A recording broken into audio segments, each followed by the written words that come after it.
We got another awesome question today asking what you can do to save the bees in your own backyard. Here's 5 things you can do and 2 things you want to avoid. First, just like you and I, bees need water, so you can try adding a water source. That could be something like a bird bath, maybe a shallow bowl or a plate. And then again, just like you and I, bees also need shelter. And that's something that you could either buy at a garden center or you could even make it yourself to be more sustainable. And in order to DIY it, you could use things like wood, bamboo, or really anything that you've got on hand, like maybe old paper towel rolls, or even tin cans or scrap paper. The third thing you can do to help the bees is to add a windbreaker to your garden, because this helps bees save their energy. And that could be something like a fence, maybe a screen, even taller plants, or even something simple, just like a piece of cardboard. The fourth thing might feel a little bit counterintuitive, but actually leaving bare spots, just bare dirt in your garden can really help. And that's because a lot of bee species actually just make their nest just straight on the ground. And then the last piece of advice that I have for you is that as you're building or repairing your garden, add some native plant species. The more colorful your garden, the better. And what would make this even better is if you add plants that will flower at different points in the year so that bees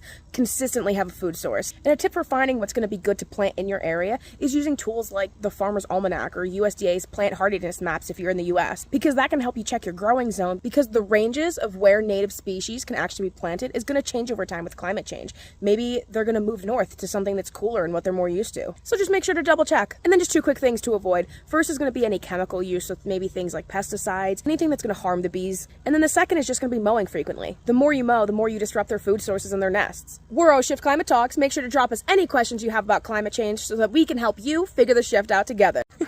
Hi, Cheyenne. Hi, Dakota.